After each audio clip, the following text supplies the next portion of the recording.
If you are spiritually awake, never ignore these warnings from Jesus. There's a moment when you realize you're no longer like everyone else. You see through what others accept. You feel deeply in places where others stay numb. You question things most people never even notice. You've been awakened, not by accident, not by chance, but by divine design. And from that moment on, nothing in your life is ever the same. You try to explain it to others, but they don't get it. They think you're overthinking, too intense, too deep. But you know something shifted in you. God opened your eyes. You started seeing through the illusion. You started hearing something behind the noise. You started feeling something that didn't come from this world. This is spiritual awakening. And while it feels like a blessing, and it is, there's a weight to it that nobody talks about. Because the moment you wake up, you can't unsee. You can't go back. You can't live like you used to. You can't follow the crowd anymore, even if you try. You've outgrown what once comforted you. You've stepped into something sacred, something eternal, and that means the rules change for you. Jesus said it clearly, "To whom much is given, much will be required." You didn't wake up to live an ordinary life. You woke up to carry something holy. You carry a light that convicts darkness. You carry discernment that interrupts deception. You carry a hunger for truth that disturbs the comfort of lies. And because of that, you will be misunderstood. You will be judged. You will feel alone. You will go through seasons of silence where God seems quiet, but your soul is wide awake. And in those moments, you'll be tempted to go back to sleep, to fit in, to blend in, to silence yourself, to deny the intensity, to choose peace over truth, to ignore what you know deep down is God's voice calling you to stay awake. But hear this, your awakening wasn't random. It was a call to watch while others sleep, a call to feel while others numb, a call to obey while others drift, a call to speak while others stay silent. And because of that calling, there are warnings you cannot ignore. Warnings from Jesus himself, not to scare you, but to prepare you, to protect you, to remind you that your sensitivity is not a flaw, it's a gift. Your depth is not a burden, it's a responsibility. And your loneliness, it's a sign that you're walking where few dare to go. This video is for you, the one who doesn't fit in anymore, the one who sees through the fake smiles, the one who feels overwhelmed by noise, the one who has tasted the presence of God and cannot settle for anything less. Over the next few minutes, I'll share 11 divine warnings Jesus gave for those who are spiritually awake. Not everyone will understand this message, but if your spirit is stirring, if your eyes are open, if your heart beats differently, then you know this is for you. Let's begin. The danger of returning to sleep. There's a peculiar kind of exhaustion that only the spiritually awake understand. It's not just physical tiredness or emotional burnout, it's the weariness that comes from carrying awareness in a world that thrives on distraction. And in the middle of this weariness, a temptation begins to whisper, it would be easier to go back. Back to comfort, back to ignorance, back to the crowd. But Jesus warned us. Over and over, he spoke about the importance of staying awake, not just awake in body, but awake in spirit. In Matthew 24, he tells his disciples to keep watch, because the hour of the Lord's return will come when no one expects it. He's not just talking about the end times, he's talking about your daily spiritual alertness, because returning to spiritual sleep doesn't happen in one dramatic moment. It's gradual, quiet, seductive. It happens when you begin to compromise little things, when you stop listening to the subtle voice of conviction, when you get tired of being misunderstood, when you stop praying with urgency, when you start numbing your spiritual hunger with worldly noise. That's how people fall asleep again. Slowly, then suddenly. The enemy doesn't need to destroy you to neutralize your calling. He only needs to get you to relax into comfort, to settle into distractions, to sleep just enough to miss your moment. The parable of the 10 virgins in Matthew 25 reveals a startling truth. All 10 were waiting for the bridegroom. All had lamps. All were part of the same group. But only 5 had oil. Only 5 were prepared. Only 5 were awake when the moment came. This is not about being perfect. It's about being present, being ready, staying sensitive, keeping your flame alive. And here's the uncomfortable truth. When you are spiritually awake, you will suffer more. You'll feel the pain of the world more deeply. You'll wrestle with your thoughts more often.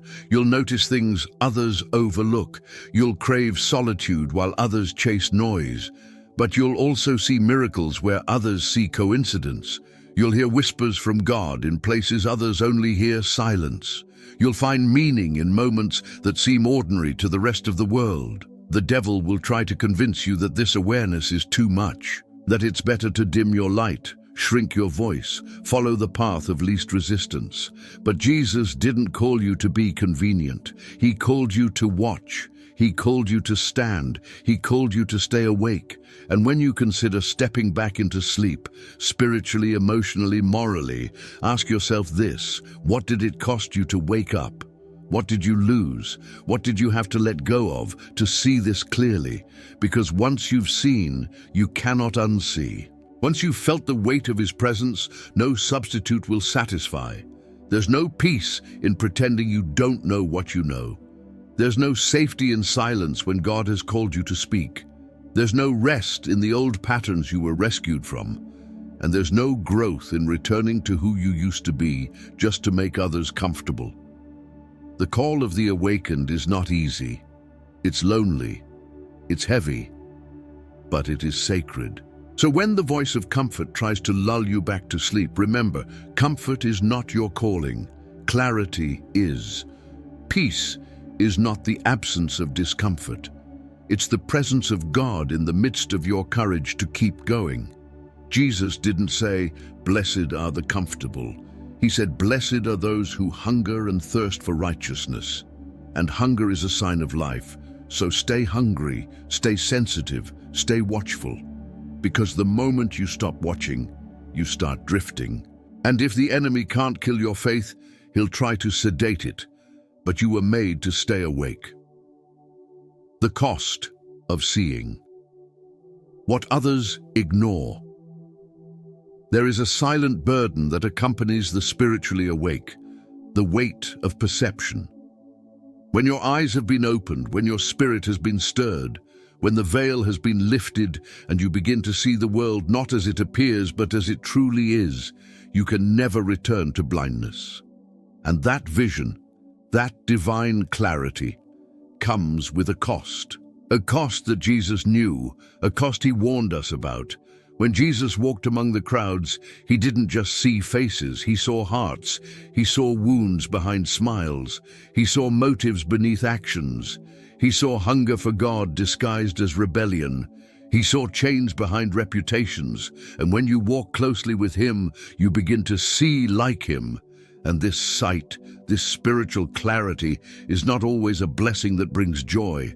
Sometimes it brings pain. You'll start to see how much people are performing. You'll notice how many speak but say nothing, how many smile but hide bitterness, how many chase success to escape their own emptiness. You'll begin to hear the desperation in people's silence. You'll feel the unrest in places filled with noise.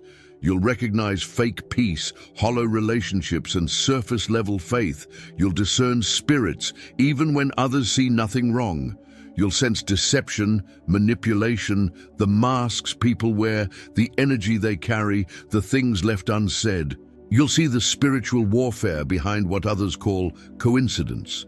You'll sense the urgency in people's casualness. You'll detect spiritual laziness camouflaged as contentment. And with this vision comes isolation. Because seeing what others ignore makes you different, not better, but different. And difference is often misunderstood. When you start living with spiritual clarity, people may call you intense. They may call you overly sensitive. They may say you're overanalyzing, overthinking, overfeeling, but they don't understand the gift you carry, and the price it demands. Jesus said, "Blessed are your eyes because they see, and your ears because they hear." But that blessing doesn't always feel like a reward. Sometimes it feels like a cross, because to see what others ignore means you'll care more than most are willing to. You'll feel burdened for things others dismiss. You'll intercede while others laugh. You'll grieve over what others consume for entertainment. You'll walk away from conversations others enjoy. You'll feel lonely in rooms full of people. But there is purpose in this pain. God doesn't give vision for vanity. He gives it for mission. He allows you to see deeply so you can love deeply, so you can guide, protect, warn, and intercede. You weren't called to fit in. You were called to stand in the gap, to be the one who sees the storm before it comes, to be the one who stays awake while others sleep, to be the one who recognizes the enemy at the gate before the attack begins. This doesn't mean you carry judgment. It means you carry responsibility. The more you see, the more you must guard your heart. The more you discern, the more you must remain humble. The more awake you are, the more you must pray for wisdom, because spiritual sight without wisdom can become cynicism, and discernment without love can become pride. But when rooted in Christ, your vision becomes a weapon of light, a compass in chaos, a voice in the wilderness, a whisper of truth in a world screaming for lies. So don't curse your sight. Don't wish to unsee what God showed you. You were chosen to carry this vision. Not everyone will understand you. That's okay. Your clarity is not for their comfort. It's for your calling. And even when it costs you relationships, comfort, popularity, or peace of mind, remember, Jesus saw the cross before it came. He still walked toward it. If your spiritual sight leads you to isolation, let it also lead you to intimacy with God. Because the more misunderstood you are by people, the more deeply you will be known by Him. Jesus was misunderstood too, and that's why you feel alone. If you feel like no one understands you, if your thoughts seem too deep, your convictions too strange, your sensitivity too intense, your silence too frequent, your passion too inconvenient, maybe it's not that something is wrong with you. Maybe it's that you've been awakened in a sleeping world. And maybe, just maybe, the reason you feel so out of place is because your path resembles that of Jesus.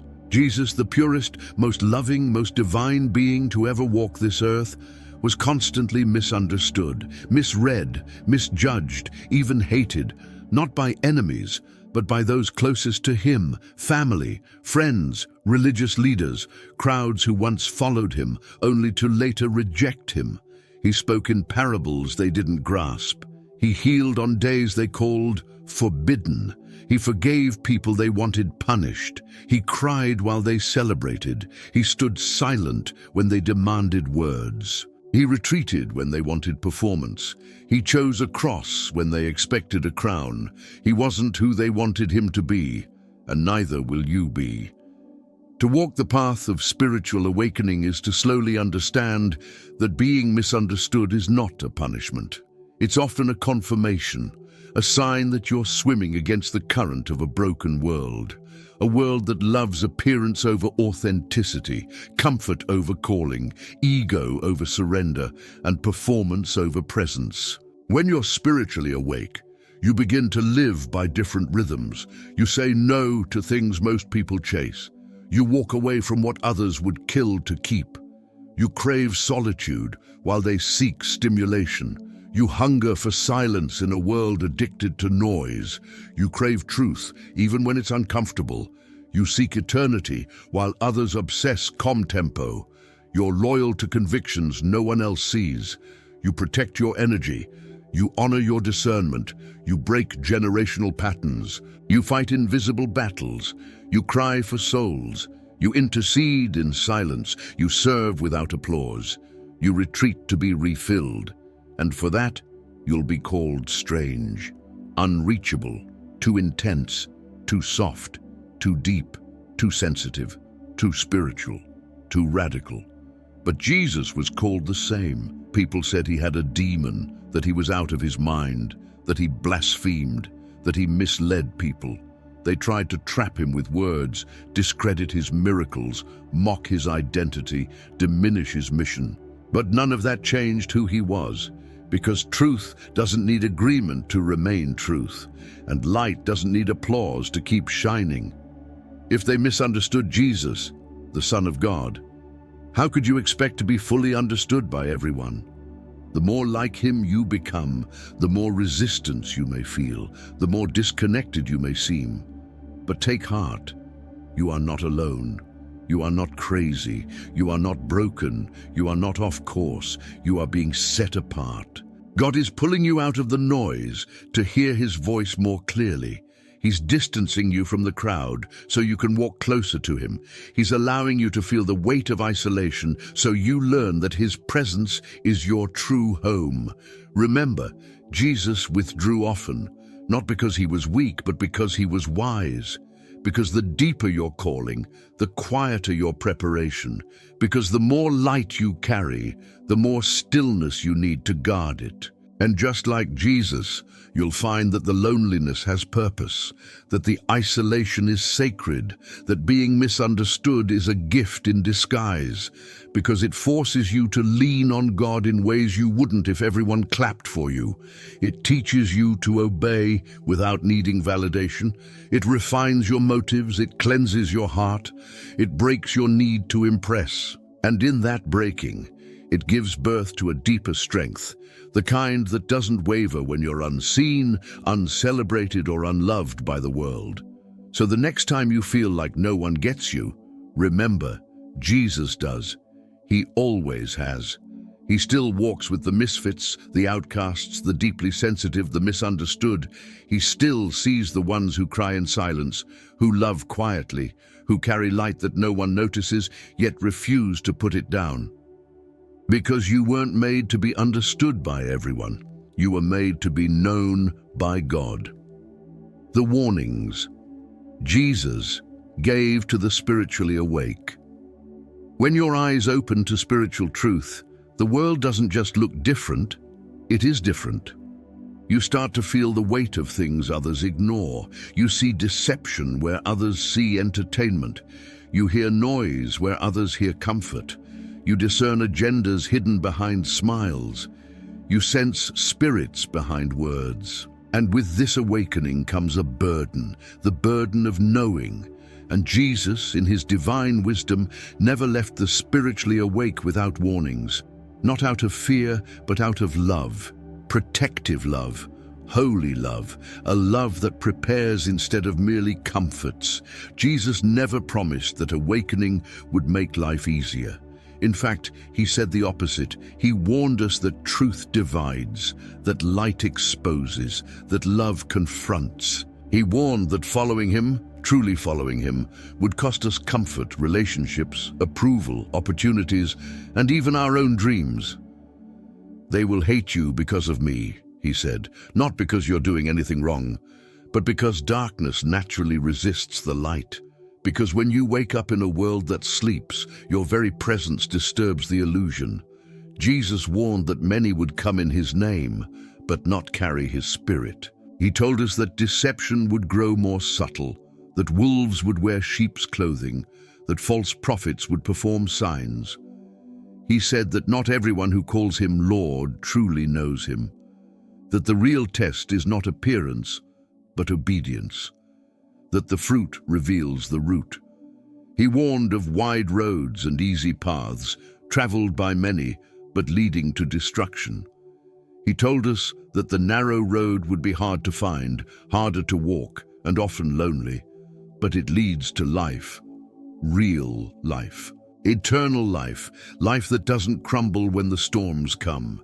Jesus warned that in the last days, love would grow cold, that hearts would be hardened, that people would follow their own desires, chase itching ears, reject sound doctrine, and exchange truth for comfort.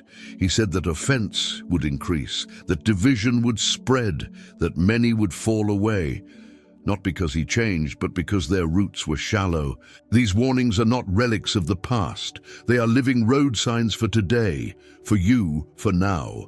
If you feel spiritually awake, it's because his spirit has been stirring your soul, opening your ears, awakening your discernment. And with that comes responsibility.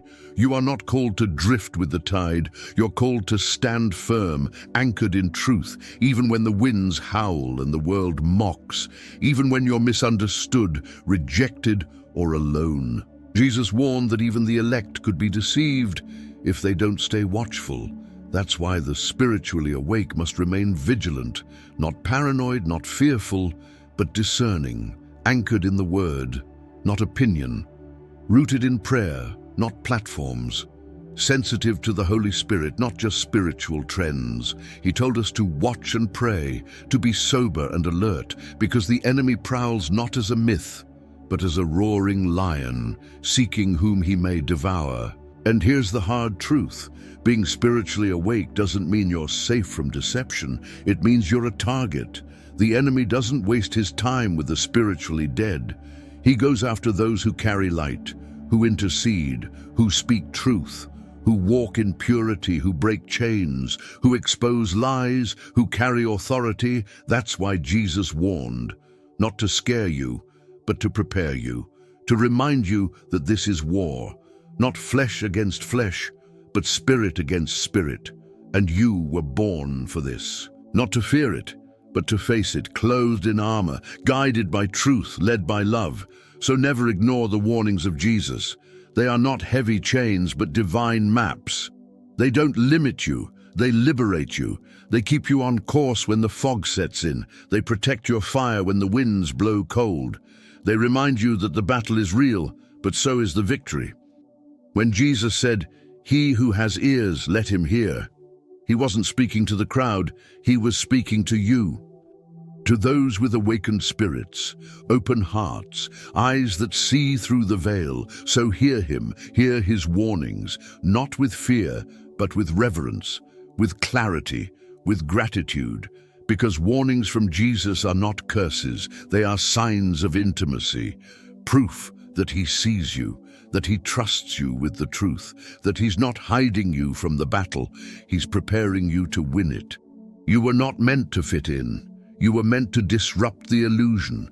You keep asking yourself why it feels so hard to belong, why, even when you're in a room full of people, something in you still feels miles away. Why your laughter sometimes feels like a mask, why the conversations bore your soul, why the rhythm of the world doesn't sync with the pulse of your spirit. The truth is, you're not broken, you're not lost, you're not too different, you are awake. And the spiritually awake were never meant to fit in. They were meant to disrupt the illusion. Jesus never called the spiritually awakened to blend in with the crowd. He never said, "Follow me and you'll be popular." He said, "Take up your cross." He never promised comfort, he promised purpose. And purpose comes with weight, with resistance, with rejection. Because to awaken is to see, and to see is to carry what others ignore. You're not here to be accepted by systems built on illusion. You're here to expose what's false with your very presence. You're here to make people feel again, think again, question what they've accepted as normal. You are the one who walks into a room and shifts the atmosphere, not because you speak loud, but because you carry something. A frequency the world has tried to silence, a fire the culture has tried to extinguish.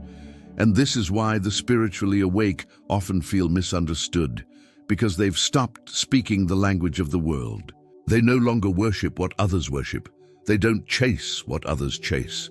Their values have changed. Their cravings have changed. What once excited them now feels empty.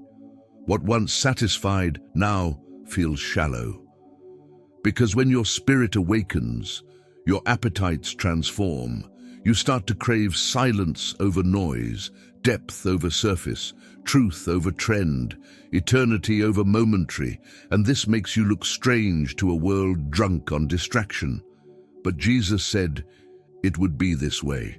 He said, "You are not of the world, just as I am not of it." He wasn't giving you a poetic quote. He was giving you your identity. You are a spiritual disruptor, a living contradiction, a reminder that something more exists beyond the surface. And the world doesn't always celebrate reminders, especially when they challenge its comfort. Your light exposes the shadows others have learned to live in. Your clarity agitates the fog they've gotten used to. Your fire makes lukewarm hearts uncomfortable, and your devotion confronts casual beliefs. But you must never dim your light to make others feel comfortable in the dark. Never shrink your truth so others can remain asleep. You were not given vision to hide it. You were not awakened to pretend. You were not chosen to remain silent. Your very presence is a trumpet in a sleeping world. Your very essence shakes the illusion. It hurts sometimes, doesn't it? To feel like you don't belong. To be the one who always questions, always wrestles, always sees what others refuse to. But know this, your discomfort is not a flaw. It's a signpost, a spiritual marker that you were born for something higher, that your soul is tuned to another kingdom, that while others build castles in sand, your foundation is rooted in the rock. This is why you feel like a misfit, not because you're wrong, but because you're real. Because what's inside you is unshakable, eternal, holy. And the world, in all its noise and glitter, cannot contain what God placed within you. You were sent as a seed into this generation, not to blend, but to bloom, not to copy, but to create, not to seek validation, but to speak revelation. Not to survive the system, but to shift it. You were sent to call the sleepers, to disturb the comfort of those who have settled, to ignite the flame in those who forgot they had fire. Your awakening is not an accident. It's an assignment. So no, you're not crazy for feeling like you don't belong. That ache in your spirit is the sound of heaven calling you deeper. That dissonance you feel is not something to fix. It's something to honor. You were not made for the crowd. You were made for the remnant. You were not made for applause. You were made for impact. And when you feel weary, remember this. Even Jesus was rejected in his own hometown. Even he was called crazy, demon-possessed, delusional. The world did not recognize him, and it will not always recognize you, but he was never here to be recognized by men. He came to reveal the Father, and so do you. You are a divine interruption, a holy echo of something eternal, a soul too ancient to be fooled by temporary things. You don't fit in because you were never meant to. You were born to remind the world of what it forgot, to awaken hearts, to dismantle illusions, to shine with a light that cannot be put out. The narrow road isn't lonely because you're lost, it's sacred because few find it. There comes a moment on the path of spiritual awakening when silence becomes your only companion. Not because you failed, not because you're lost, but because you've stepped off the road most traveled.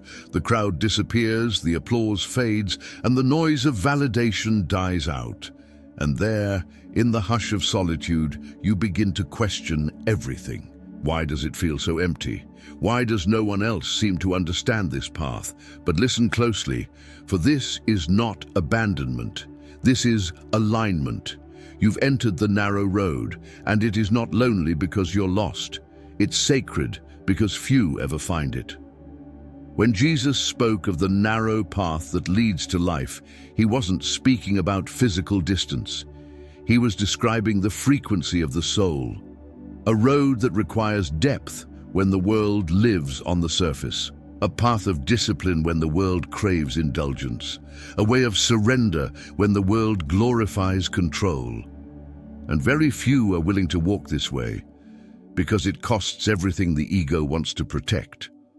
To walk the narrow road is to say yes to a life that won't always make sense to others. It's to carry a vision they can't see, to obey whispers they don't hear, and to follow a light that often leads into darkness first. You'll be misunderstood. You'll be mocked. Sometimes you'll even doubt yourself. But what they call isolation, heaven calls preparation. What feels like exile is often the very place where God removes every false support, until all that remains is trust.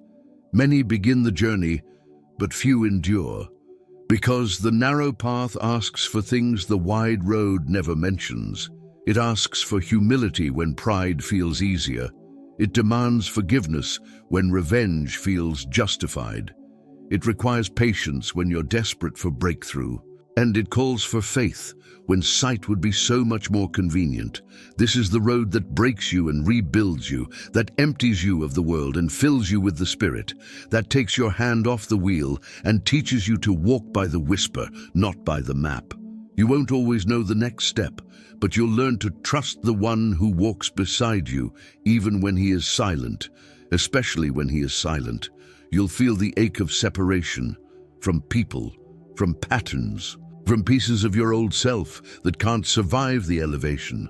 Some relationships will fade, not because they were evil, but because they were seasonal. Some opportunities will vanish, not as punishment, but as protection. On this road, God removes not only what's bad, but also what's not best. The narrow path is not about suffering for the sake of suffering. It's about refinement, transformation, becoming. You're not just walking to something, you're being shaped by the very walk. Every trial carves character, every silence deepens trust, every delay polishes purpose. This is the furnace where the false self burns away and the divine self begins to emerge. And what a tragedy it would be to leave the path simply because it's not crowded, because the echo is quieter, because the rewards aren't immediate. The wide road offers applause now, but leads to emptiness later. The narrow road feels empty now, but leads to fullness eternal. Choose wisely. If you're on this road, take heart. You are not alone, even when it feels that way. Others are walking it too, silently, faithfully, fiercely. They may not post about it, they may not shout it, but they are out there, a hidden army of awakened souls, each one carrying their cross, each one dying to self, each one walking the same sacred, quiet path. This road is where prophets are made, where warriors are trained, where leaders are forged in secret before being revealed in public. It's not a punishment, it's a promotion. And the silence you fear is not abandonment, it's sacred space. It's where God whispers identity, strategy, vision. It's where he separates you, not to isolate, but to elevate. And when you finally look back, after the valleys, after the battles, after the storms, you'll see that the narrow road was never a curse. It was a divine invitation. Not everyone is called to walk it, but if you are, walk it well. Walk it with courage. Walk it with faith. Walk it with your eyes fixed not on the crowd, but on the Christ who goes before you. You may feel like you're walking alone, but heaven walks with you, and every step you take, even trembling, is echoing in eternity. You're not lost. You're not behind. You're just on the narrow road and the sacred one. The one few find, the one fewer finish, the one where destiny is born. Jesus didn't come to make you comfortable. He came to set you on fire. If comfort were the goal, Jesus would have brought cushions instead of a cross. He would have promised pleasure instead of pruning. He would have said, "Stay as you are," instead of, "Pick up your cross and follow me." But he didn't, because his mission was not to pamper your flesh, it was to awaken your spirit. Not to lull you into ease, but to light a fire so holy, so untamable, that it consumes everything that isn't aligned with heaven. Too many today confuse peace with passivity. They want a Jesus who soothes, but not a Jesus who sanctifies. They want the comfort of grace, but not the cost of transformation. They want resurrection power without crucifixion pain. But the real Christ, the Lion and the Lamb, did not come to fit into our lives. He came to flip them upside down. He didn't come to decorate your comfort zone. He came to burn it to the ground and rebuild it with purpose. There is a reason the Holy Spirit appeared as tongues of fire, Because real awakening sets you ablaze. It doesn't simply change your schedule, it changes your soul. It doesn't just inspire, it ignites. And once you've encountered this fire, you cannot go back to lukewarm living. You can't unsee truth. You can't unknow your calling. You can't pretend that numbness is acceptable when you've tasted divine intensity. But fire is not safe. It burns away what the flesh wants to preserve. It exposes what the ego tries to hide. It calls out lies you've built your identity on. And it will never settle for half of your heart. When Jesus sets you on fire, he comes for it all. Your pride, your habits, your plans, your comfort. Not because he wants to harm you, but because he wants to heal you at the deepest level. Because nothing less than total surrender will ever lead to true freedom. The fire of Christ is not the fire of condemnation. It's the fire of refinement. It's not the fire of punishment. It's the fire of preparation. It purifies, it sanctifies, it clears the spiritual fog and awakens your senses to the kingdom within you. You begin to hear differently, see differently, think differently. You no longer chase approval. You crave alignment. You no longer fear rejection. You fear being out of step with your assignment. This is why Jesus was not celebrated by the comfortable. He was disruptive. He was a threat to religion and tradition, to systems that valued appearances over authenticity. He spoke in ways that made people uncomfortable, not to shame them, but to shake them, not to condemn them, but to awaken them. He flipped tables because the temple was compromised. He wept because people missed the hour of visitation. He died because truth always threatens the comfortable lie. And if you're truly following him, that fire will show up in your life too. You'll start to feel the tension between your flesh and your faith. You'll be convicted in moments where you used to feel casual. You'll be called to speak when silence would be easier. You'll be moved to act when standing still would be more convenient. You'll be drawn to holiness when the world is drowning in compromise. You'll lose some things. Relationships that can't handle your fire, opportunities that require you to dim your light, comforts that once kept you distracted. But what you gain is eternal. Clarity, intimacy with God, power, boldness, vision, and a soul so alive, so aligned, that even in suffering you feel glory. Even in loss, you sense victory. Even in silence, you know you're not alone. So if you feel the fire, don't resist it. Don't run from it. Let it burn away what no longer serves your purpose. Let it cleanse your heart, your motives, your desires. Let it refine your tongue, your thoughts, your time.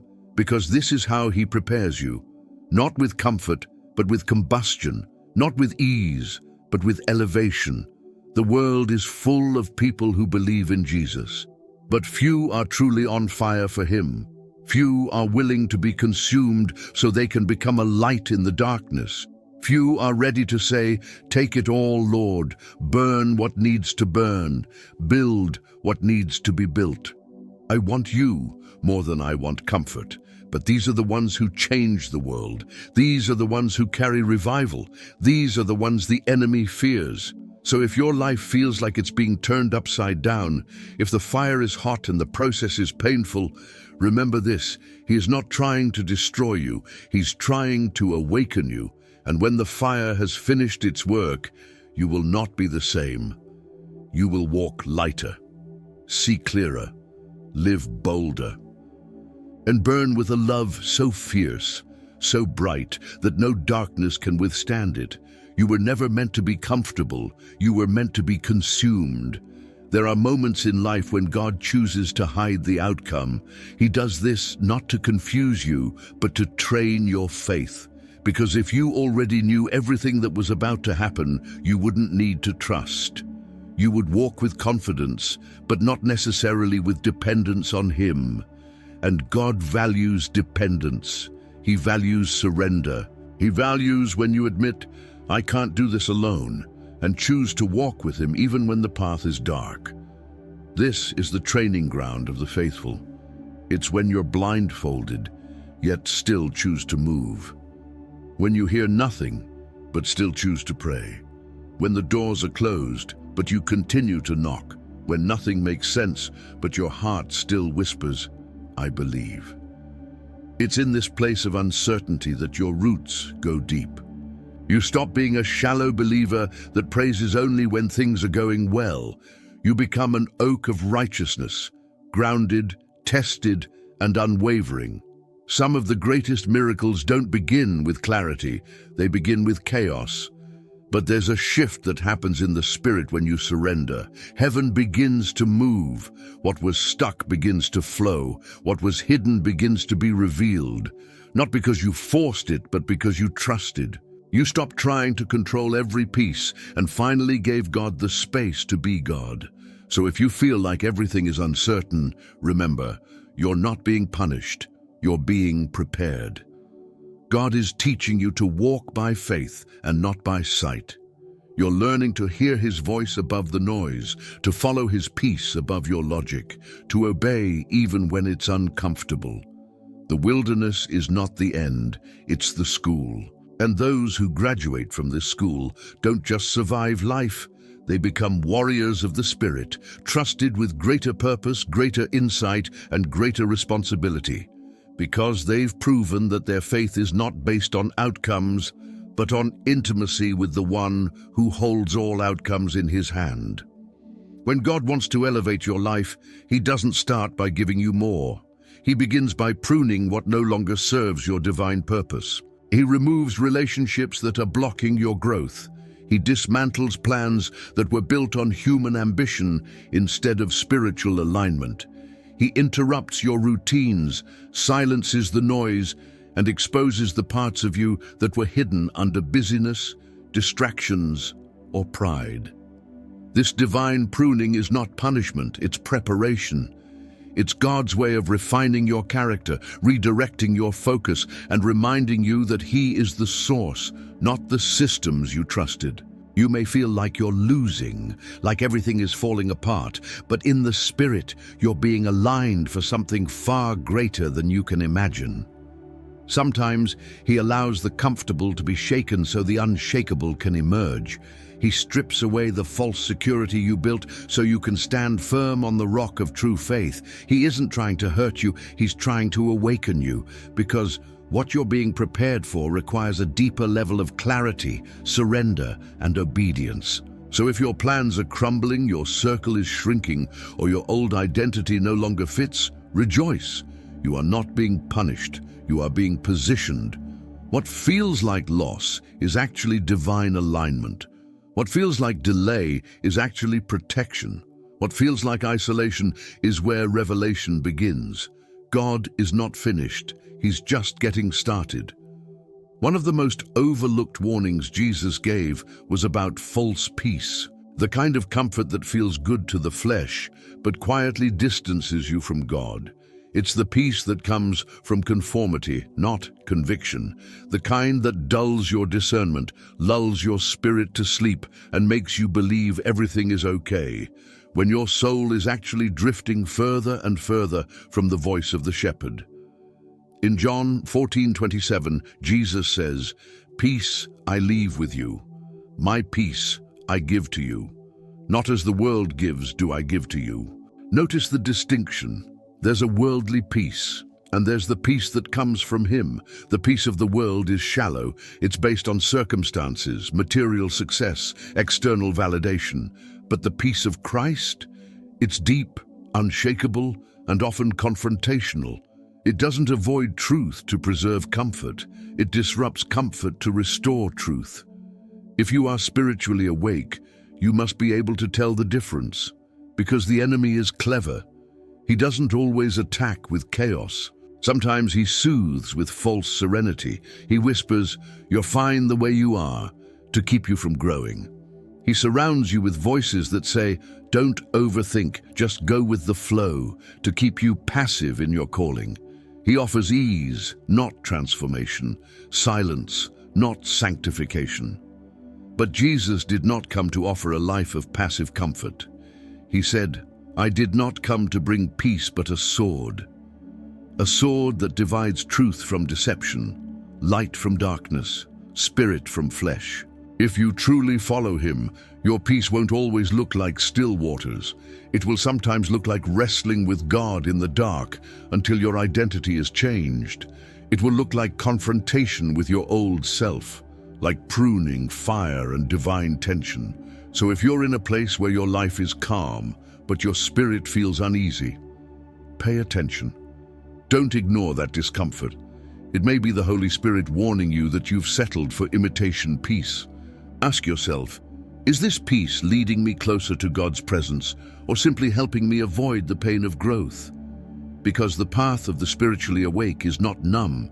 It is alive, raw, sometimes uncomfortable, but always sacred. Let your peace be anchored in truth, not just in silence, because silence can be a prison if it keeps you from hearing God's voice. Jesus warned us not only through words, but through silence. And one of the most alarming things a spiritually awake person can experience is the silence of God. It's not a punishment, it's a revelation. When heaven grows quiet, it's not because you're being abandoned, but because you're being summoned to listen in a deeper way. Many believers panic in the silence. They assume God has left or that their prayers aren't working. But spiritually mature people know silence is never emptiness. It's often a divine invitation. Jesus himself experienced it. On the cross he cried out, my God, why have you forsaken me?" In that moment, it seemed as if the Father had turned away. But even then, God was not absent. He was accomplishing something beyond human comprehension. Silence strips you of distractions. It forces you to examine what's really inside of you, what you truly believe. It purifies your faith. It reveals whether you're following God because of what he does for you or because of who he is. And in those quiet seasons, your spiritual senses become sharper. You start noticing the small signs, the gentle nudges, the unseen hand moving behind the veil. But here's the warning. When God goes quiet, the enemy gets louder. He rushes in with noise, distraction, false answers, and tempting shortcuts. He knows that silence makes you vulnerable. That's why Jesus withdrew often to be alone.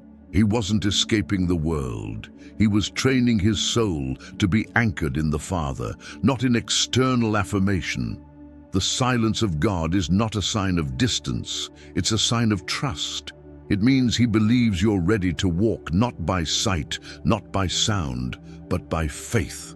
You're being weaned off of emotional dependence and being taught spiritual discernment. Your roots are being forced to go deeper because your ears must now hear in the Spirit what the world can't confirm. So don't run from the silence, embrace it, sit in it. Let it break your dependence on noise.